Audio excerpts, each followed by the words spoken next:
Well, folks, it's that time again. I'm Crystal Mech, and just as the chosen undead links the fires, I, line the faults? Yeah, okay, we'll go with that. So I see you've made the mistake of playing this game. So I take it you hate yourself then. Well, that's good, because, I hate to break it to you, but, everything else in this game hates you too, as well as everyone else playing it. Are you sure you don't want to just, I don't know, play some Animal Crossing Pocket Camp or something instead? Something nice, something cherry. Like seriously, any other game. The Sims. Candy Crush. Something where everything isn't trying to kill you, exploding, or exploding trying to kill you. You're still unconvinced? What about this? You fight this guy eventually. Yes, that is a demon made of centipedes. And he kills you in 2 hits. There's plenty of time to go boot up a different game. There's no convincing you, is there? Alright, Big Dick Tarkus, you win. But when you get an Iron Mike haymaker from a giant walking fungus bulb, don't come crying to me. Some people out there like to call Dark Souls a cult classic. Well, this cult must be pretty fucking large because I can't stop hearing about it. How can a game possibly be a cult classic if an entire freaking genre is named after it? Forget cult. The fanbase could probably make up an entire goddamn nation. This game was so hot and so innovative that to this day, From Software, despite claims that they aren't, are developing their modern titles with heavy influences from it. And it ain't just them, folks. You have companies like Cygames and Team Ninja making their own Souls-likes too. And from my tone of voice, you're probably thinking I'm sick of hearing about it. Nope. The praise is entirely justified. These games are phenomenal. So what really makes this game good? Well, part of it is the amazing world build. In most games, the setting and the art design is ancillary to the narrative and the gameplay. But in Dark Souls, the narrative is driven by those 2 things. Demolished cities, archaic ruins, decrepit crypts. It just serves to show you how terrible this giant chaotic dragon war was 100 years ago. The minuscule amount of story that is told to you in bits and pieces by people and creatures that are very obviously not historians, so they can only basically give you their viewpoint. So basically what I'm trying to say is the main story pretty much already happened by this point, and you're meant to infer what happened in that story through the environment and all the people you meet as you clean up the act. I think one of the overarching themes in this game, not just for the story, but for every element of this game, involves building upon and exploring 2 main attributes of your character. First is your wisdom, which is what I was implying with all the inferring most of the story stuff. The second characteristic that this game likes to explore with its players is their willpower. Because, well, just take a fucking guess.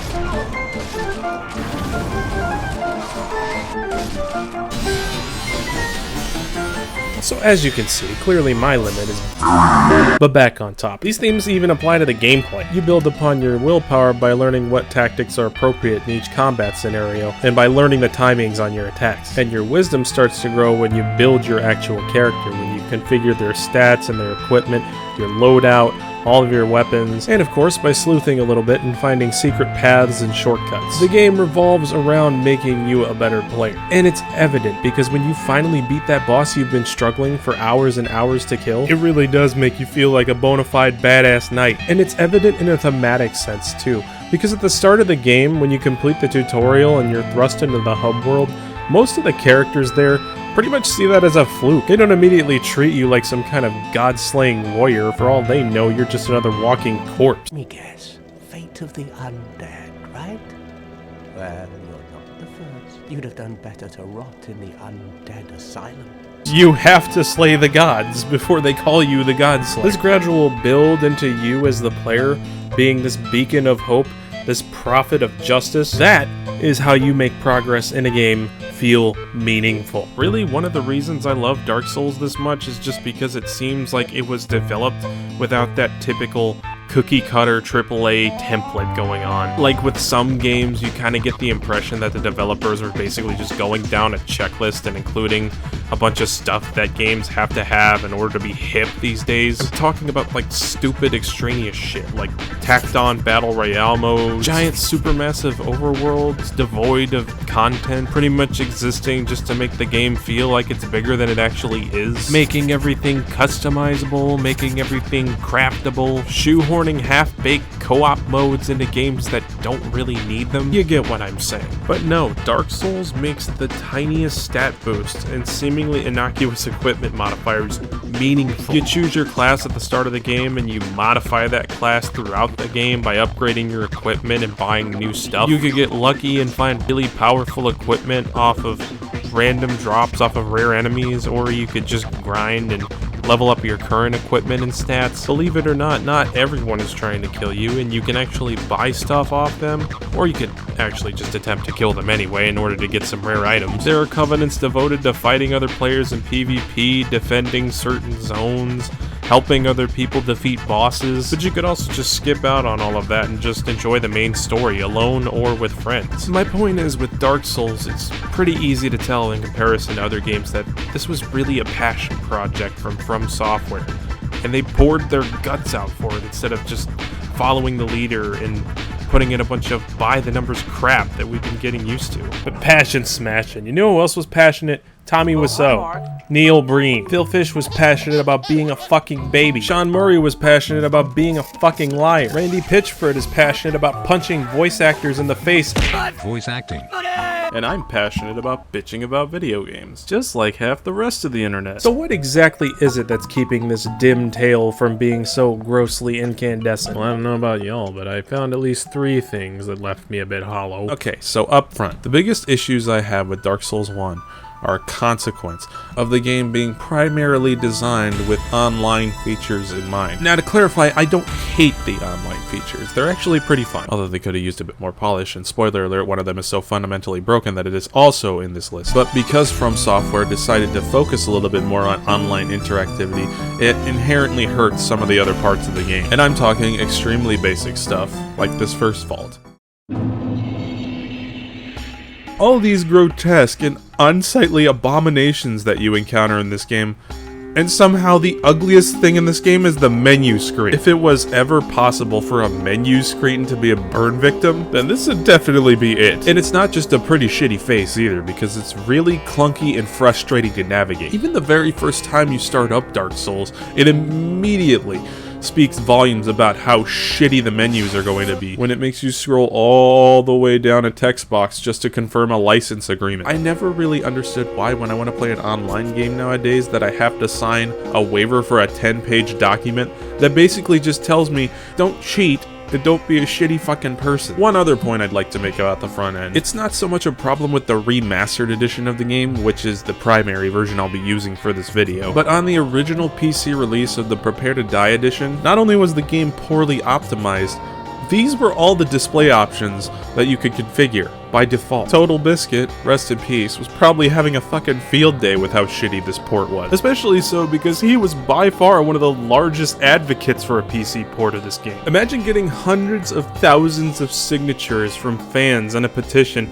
to get this game ported to PC, finally having From Software give in to your wishes, and then not even being able to play the damn thing because these were all the display options that you could configure. I'd be pretty fucking livid. He probably also would have regurgitated his lunch at the fact that you couldn't remap your controller inputs. And playing this kind of game with a keyboard is harder than giving a calculus dissertation. Both of these issues were fixed in the remastered edition, but if you were playing the original PC port of the game, you can definitely tell this doesn't bode well for the rest of the menus. I know for certain that there's at least one thing that they absolutely intended to include as far as menus are concerned, and this is what I mean when I complain about the game being primarily designed as if it was an online experience. There isn't really a way to pause the game because everything happens in real time. This is a bit aggravating, but it makes sense for an online experience. Now, you might think that the developers did this because of an issue that I talked about earlier in the Breath of the Wild video, to prevent players from pausing the game and spamming healing items when they get dinged up. Except y'all know this by now, Dark Souls doesn't play by those rules. Every action you perform in this game requires some kind of startup. Lighting a bonfire, traveling through fog gates, opening doors, pulling levers, switching your offhand weapons, and yes, using any form of equipment in your inventory up to and including your healing items. And none of these things give you iframes either, so if you do them with an enemy on your tail, he's gonna chop you to fucking pieces. In an offline world, where time actually stops when you pause the game, what would happen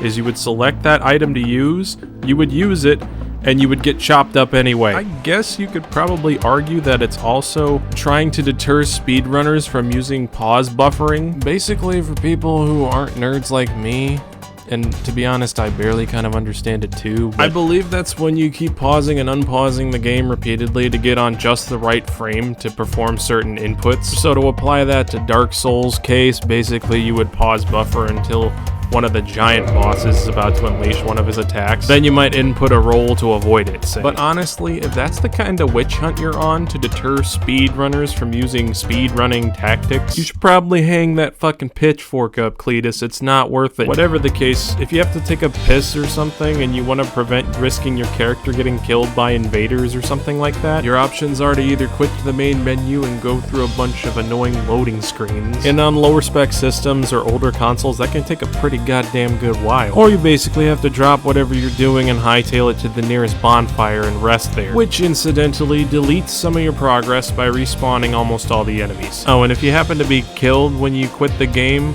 the next time you log in, it'll play the death animation just to taunt you. Then it'll load again after loading, because of course it does. Games can be tough and challenging and still allow you to take breaks. Most roguelikes do this. I don't know why Dark Souls can't. So to actually access the inventory screen, the status select screen, the options menu, stuff like that, you have to go through another menu first. And that menu happens to be very tiny and localized at the top right portion of the screen. So unless you have good peripheral vision or you're playing on a large enough monitor, you have to shift your attention to this tiny window on the top right of the screen, which makes it even easier for hazards and enemies to gank you when you're not looking. Oh, and if you want to quit the game, that option is buried underneath the options menu. I get that they made that decision so that players wouldn't accidentally quit the game several times, but it already has a prompt that says, "Do you wish to quit the game?" So, I don't really see the point. Well, let's just see what happens when you boot one of these menus. Oh, okay, well, alrighty then. Well, that's a pretty jarring transition. So as you can see, now we have the opposite problem. I can't see shit, which makes opening up the menu a gamble because you don't know whether or not something's rushing at you to kill you. And this, my friends, is this is one of 3 things that Dark Souls 2 actually got right. Yeah, just look what happens when I pause here. See? So you can still see stuff, right? What a convenient quality of life feature. I'm sure they'll bring that back for Dark Souls. Oh. Alright. Never mind.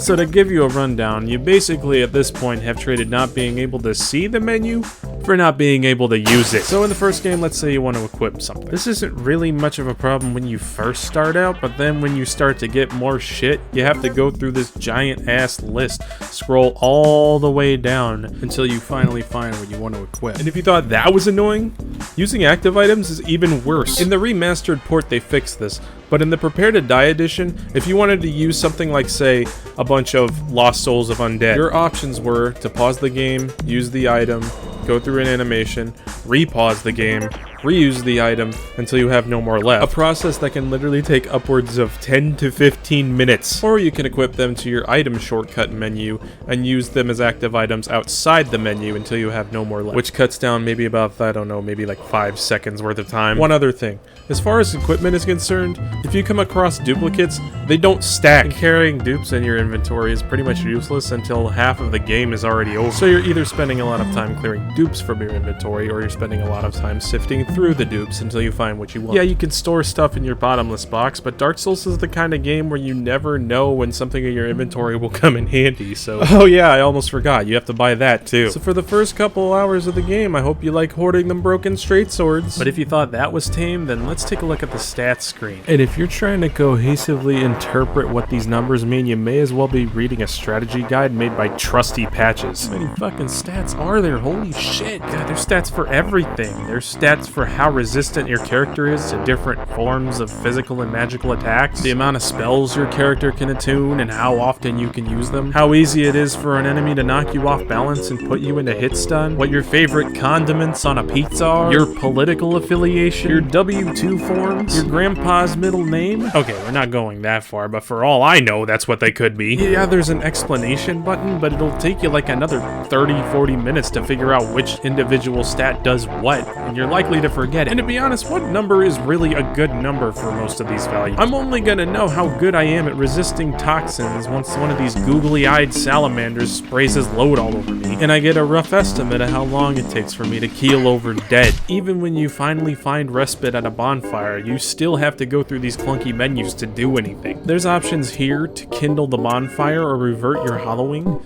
but you won't know what either of these things do unless you talk to this random NPC that just so happens to tell you what they do. And if you can't do them, the game doesn't just gray out the option, it makes you select it and then tells you, oh, sorry, you can't do it. I'll go ahead and spare you the frustration of having to look at the numbers again, because that's pretty much what leveling up does. And we'll move on to what I personally think is the worst menu in this game.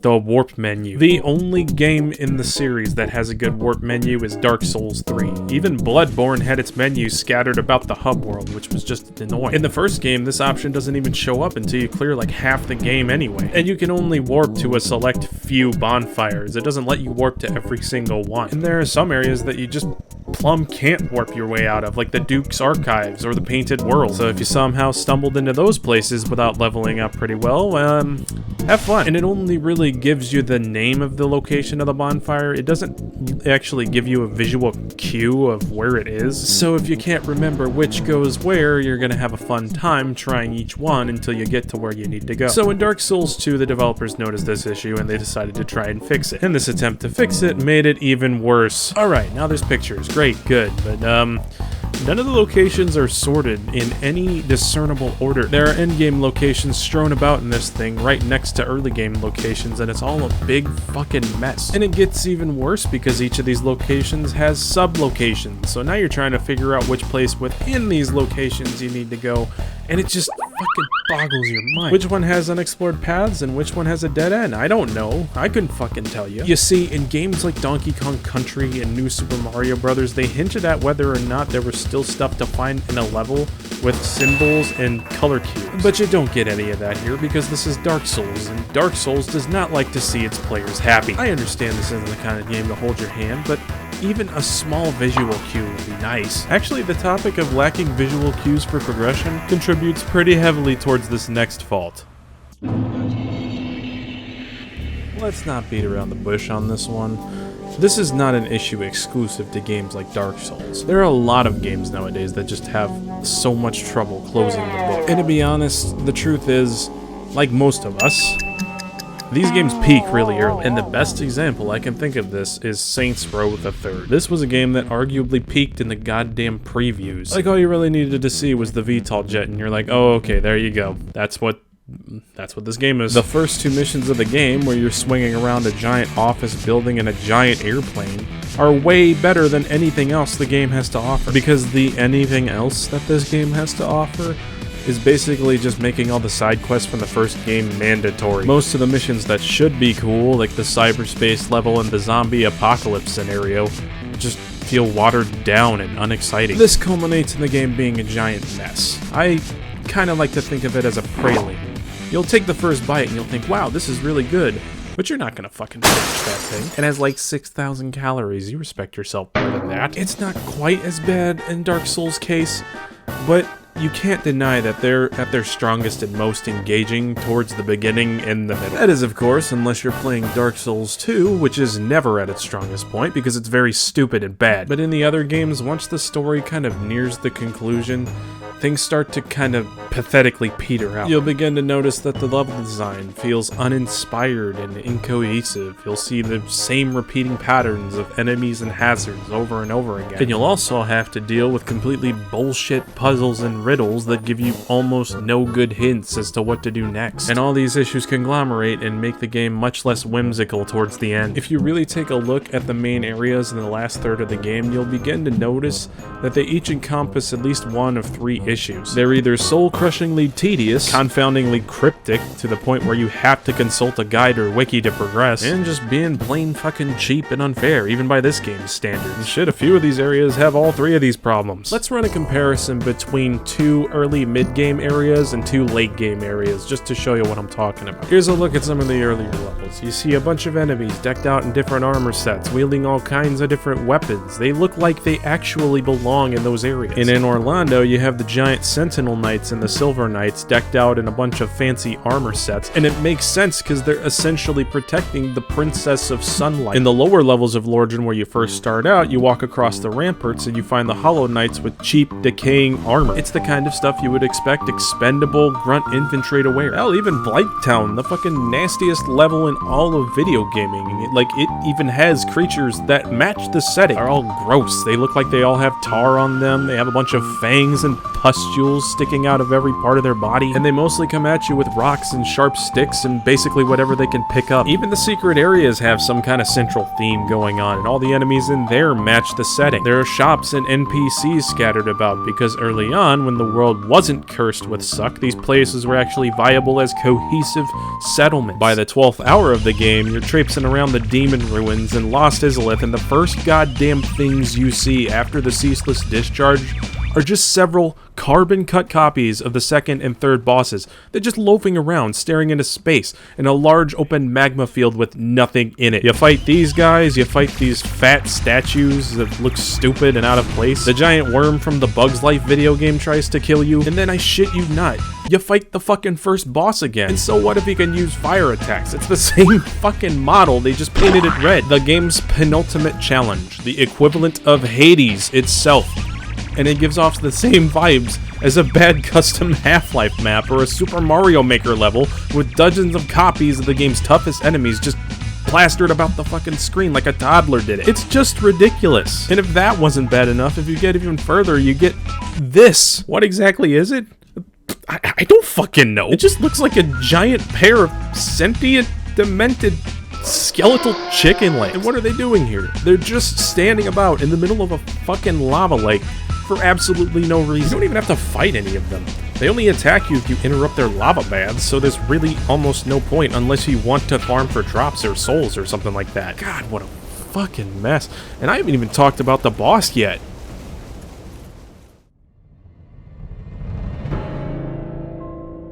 Wow, would you look at that? I didn't know Groot was in this game. How you doing there, buddy? You, see, you kind of let yourself go there, didn't you? I see the, sex change operation went well. Oh, and you've made friends with Satan. Very cool. You know, I don't mean to be rude, but it probably would have been a little bit more convenient if you put an elevator to your boss arena. Okay. Yeah, you're right. I spoke out of line. Sorry. I'll just go over here and hang out with the giant rotting chicken feet. The greatest porn stars and dominatrices in the world have less ways to fuck you than the Bed of Chaos does. How bad is it that in a game notorious for being terrifically hard has a boss that's so difficult it has checkpoints? Not that they really help, because every time you die you have to go halfway across the freaking game world to get back to her. And what's with the stupid fucking Mario 64 slide? It takes longer to get down this fucking thing than to kill some of the bosses in this game. This fight makes the freaking Kaizo Mario developers look at them and say like, dude, you need to fucking chill. But I suppose it's a fitting end to one of the cheapest and dumbest final levels in a video game. Lost Izalith and the Demon Ruins, hell, even the fucking Bed of Chaos by herself hit all 3 marks I discussed earlier. At this rate, you may as well just put Chucksters and Deathclaws in there too. Just make it as fucking horrible as possible. And this is just one level. We still have like 3 more to go, and I hate to be a buzzkill, but the only one of them that isn't complete trash is the Catacombs, and that's only interesting for all the parts before you fight Pinwheel, because after that you get to experience the total eclipse of the soul that is the Tomb of the Giants, or as I like to call it, Boner Alley. But why the lewd nickname, you ask? Because you get fucked by skeletons everywhere you go. But it's not all bad. You do kind of get some help because you get tiny bite-sized jawbreakers that kind of, sort of, maybe glow a little bit in the dark and kind of tell you where you need to go. Oh, wait, never mind. They kind of just stop towards the beginning. Well, in that case, I hope you don't have vertigo, because you're going to be doing a lot of falling. Falling, of course, into instantly fatal bottomless pits, and very nearly, but not quite fatal drops into pits that are surrounded by giant skeleton warriors and archers. So yeah, they may as well be fatal. So yeah, I'm gonna check off the frustrating and tedious bits there. Nothing really cryptic about this one, it's just dark and horrible. The Duke's Archive is a very similar case. You start off in this pretty cool looking library section with intricate puzzles and memorable encounters with strange crystal hollows and channelers that actually feel like they should be there, and they foreshadow what's to come later on in the level. What they don't foreshadow is the rest of the level being awful. You first get dumped into this large and drab open field with some crystal monsters kind of just randomly strewn about. This has to be the most lazily designed area in a Dark Souls game. This legitimately feels like an out-of-bounds area that isn't meant to be reached. But no, you're required to go through here to get to the Crystal Cave. And just like the Tomb of the Giants, the only real difficulty here is messing with your visibility. The paths you need to walk on to progress in this area are invisible. And you know the crazy thing? I don't know if this was a conscious design decision or if they just ran out of time and they couldn't texture the floor. My money is on the latter, because you see several copies of the Moonlight Butterfly strewn through this place. In comparison to the other levels, it's not necessarily difficult or hard to figure out. Hell, when you get to Seath in comparison, he's kind of a fucking joke. But as we've already proven with the Tomb of the Giants,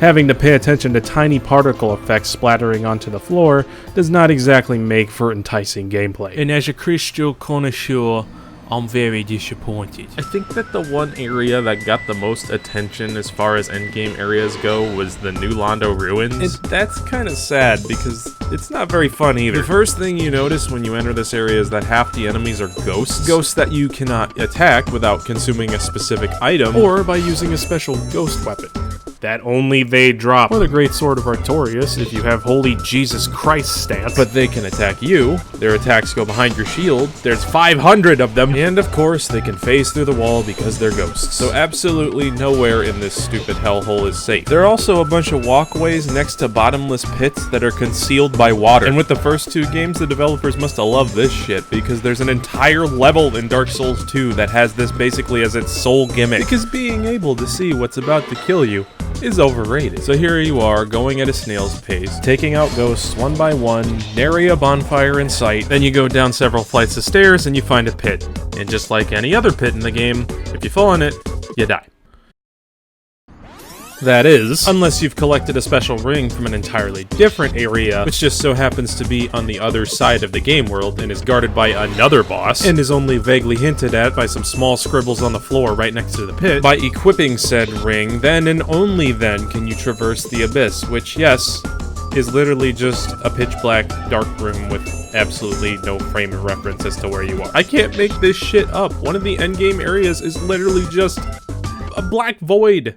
There's nothing here! I get it, it's kind of thematic in a way, but at the same time, do you not see my point? Instead of constructing a proper boss arena for the Four Kings, it just seems like a goofy-ass workaround that makes no sense, and they only did it because they were running out of time. Oh yeah, and the fight sucks too. It's pretty much just one boss, except there's 4 of them and they spawn in periodically one after the other. So you have to kill each of them quickly, or else they'll just gang up on you and cut you to shreds. This sucks because with other bosses, you can take your time, look at their attack patterns, observe their behavior, and in this fight, you're punished hard for doing that. So just like Lost Izalith, New Londo is a triple turd. Alright, so with all that bullshit behind us, we're finally ready to tackle the game's final level. Sure, the rest of the areas were a bit lackluster, but I bet that was just because they were saving the best for last. Toss them Lord Souls into that Lord Vessel. Let's make some Lord Vessel soup, baby. I can't wait, man. This last level, it's gonna be huge. There's gonna be so much to explore.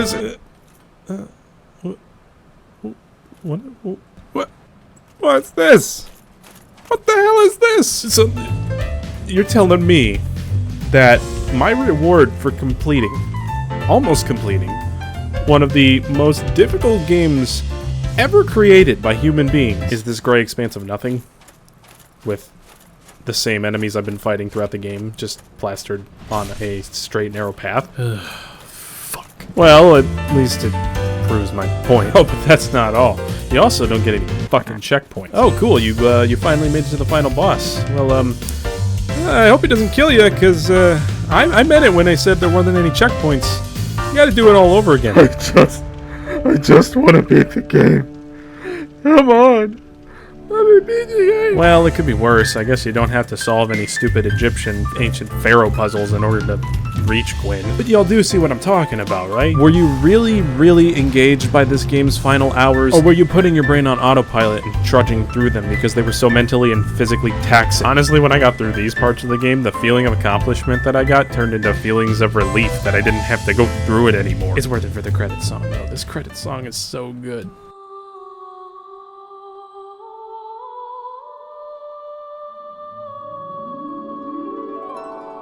But if you're really looking for a way to fuck up a game's final moments, you gotta check yourself out a copy of Dark Souls 2, buddy. Good fucking god. There is a reason why I haven't gone back and beaten that game until very recently. Its endgame blows some fat fucking chodes, I tell you. I already told you about the Shrine of Amana, but that's only the centerpiece of this shit. Did you want the Tomb of the Giants and Blighttown mixed into one level? No? Well, too bad. Because that's exactly what the gutter is. And if you're the kind of type who likes being tortured by the catacombs, then I have good news for you. You get to go to the Undead Crypt, which is like that, but times 7. And you get to experience pyromancers that don't stop respawning. You get even better level design. Look at this shit. It's literally just rocks strewn about a room. And last but not least, you get Drangleic Castle, which is a ridiculously labyrinthine chore to navigate, has 2 dual bosses, several dipshit monkey turd puzzles that make absolutely no sense, and so many copy-pasted enemies abound, you would think this is a Unity asset flip. Shit, at one point you fight the fucking bell gargoyles again. Of course, this doesn't hold too much water, because as I mentioned earlier, Dark Souls 2 was consistently this stupid and obnoxious the whole way through. So there you go. And I bet as a last-ditch effort you thought that maybe bringing in a friend would help with some of this stuff. But yeah.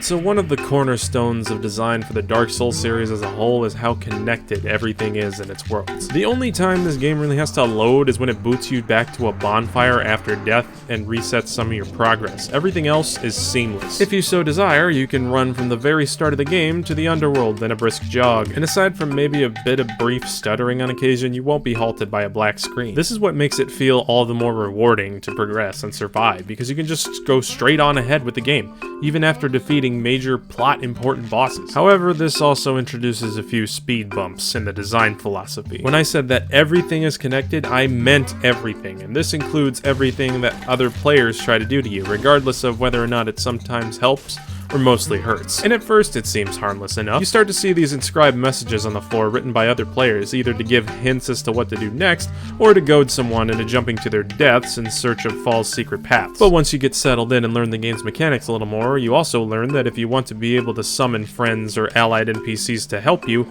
you have to use an item that makes it so you can be invaded by a hostile player and forced into a duel where you cannot progress until you win or lose. And to its credit, the game does try its best to keep you from being invaded by people who have already finished the game 8 times and have the best equipment, but it's not foolproof. So then you end up in situations like when you clear out a room of deadly snake warriors and surpass all the hazards and traps, only to suddenly be rushed down and one-shot by a backflipping greatsword wielder in nigh impervious, unflinching stone armor before you can gather all of your marbles and exit the pause menu. It's kind of frustrating for people like me who see the game itself as enough of a challenge, and back then, opting out of these kinds of features was not as straightforward as it is today. I know some of you are already drumming up counterpoints, and let me try and address a couple. The first one I can think of is, well, just play the game in offline mode then and do it yourself. I did. Believe me, I did. Matter of fact, I did it again. Just for this video. I don't really mind the challenge. I actually feel more accomplished getting over the hump with my own effort rather than being carried by someone else. I don't really mind being invaded because I can kind of just adapt to that sort of thing. I guarantee you I'm not the only one who feels that way, but I definitely know that plenty of other gamers don't. And to alienate them by sullying their right to access a core feature designed to give them a boost by also lapping them with the PvP side of things is kind of harsh and crummy even for a game like this. Borderlands, for all of its faults, doesn't have jerks dropping in at a moment's notice and nuking you with quad-barreled corrosive MIRV rocket launchers. Destiny doesn't make you surpass some elite gaming specimen with super-leveled armor and a hit-scan laser sniper that insta-gives you if it hits anything above your ankle just to get to the end of its missions. There's a reason that in MMOs, things like the RuneScape Wilderness exist. It's to keep all the competitors and the beefiest, most well-seasoned veterans on the other side of the fence until newer players feel like they're at least somewhat ready to take them on or learn a thing or two. And I want to kind of try and take the high ground here and avoid talking about the meta of these games, because anytime I start talking about that kind of thing, I usually get reprimanded and end up contradicting myself. And on that token, I'm not going to go too in depth on how the PvP works, but I will say that I just don't agree with the system that's in place. Imagine if you're playing something like the Subspace Emissary or World of Light or another major campaign mode in any fighting game. Imagine if in order to progress you had to fight actual online human players from time to time, and if you lose you get sent back a level or you lose progress. Imagine if that was the only way to play the game. Congratulations, you have Dark Souls 2. God, I fucking hate that game. But you get my point though. If people want to do co-op and co-op only, they should have the right to without being bombarded by mandatory PvP bullshit. And if you're still looking to do co-op with your friends, not only do you have to fight other players, you have to fight the fucking netcode. It is such an assy time trying to get the summoning to even work. At least you get most of the summoning stuff at the beginning of the game, but let me walk through a couple of the steps to actually summon another player. First of all, you have to be human. And that already disqualifies most of you basement dwellers. All jokes aside, you become human by using humanity at a bonfire. You remember that option I told you that should have been grayed out? Yeah, that one. Of course, this requires you to have humanity in the first place. For some enemies, this is a random drop, so you farm them until you get as much as you want. But the surefire ways to earn humanity is, you guessed it, by using all the online features. Whether that be invading another player's world and killing them, writing helpful enough messages for new players, or being available to being summoned yourself and helping people defeat bosses. So you gotta work for these things is basically what I'm getting. Then when you use up your humanity, you have to not die, because if you do, along with the rest of your souls, you lose that too. And if you can't recover it, then it's gone. This is, of course, not helped by a random hostile player invasion, which have a pretty good chance of happening while you're trying to summon your friend, because the summoning system barely fucking works on its own. It has taken me literal hours to get this stupid shit working before. Basically, you find a secluded area, you put your sign down, you wait for your friend to get to the same area in his world, and you wait for him to summon you. And this doesn't fucking work, because your sign doesn't appear half the time because the netcode doesn't fucking work. And even after spending so much time trying to get this shit to work,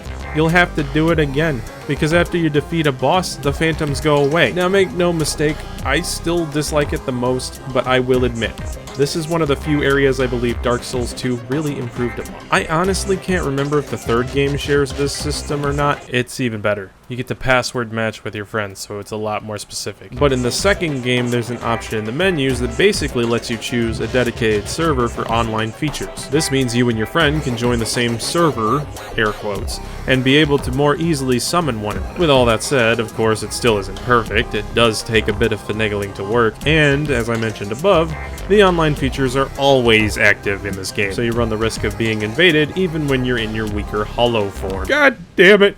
You were so close, Dark Souls 2. You were this close to not fucking something up. Oh yeah, now I remember what the third game did. It booted you to the menu if you lost connection at all. Yes, even during the final moments of a boss fight. Yes, it makes you do the whole thing over again. And yes, my ass is indeed still sore from the time it did this to me when I almost beat Aldrich for the first time. Ouch. The main takeaway from all this is that while the Soapstone summoning system introduces more control to the co-op, it also makes it more inconvenient, unwieldy, and occasionally just plain unreliable. Unless you like all this janky bullshit and the Covenant features that much, it's really not worth the effort. And except for a select number of encounters, you're probably just better off memorizing enemy spawns, aggro ranges, crowd control, and attack animation speeds on your own. As in anorexic, decaying zombie.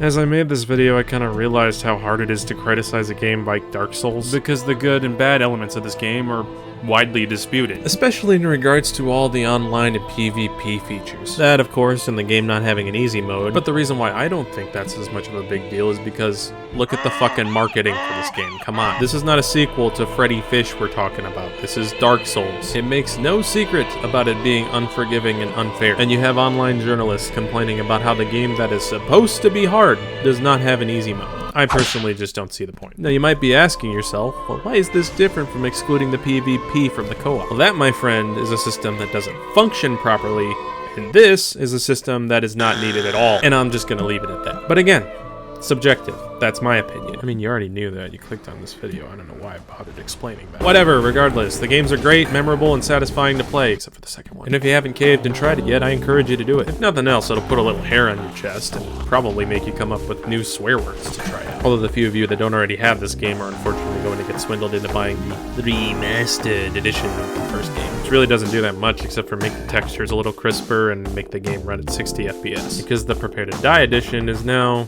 well, dead, I guess, appropriately.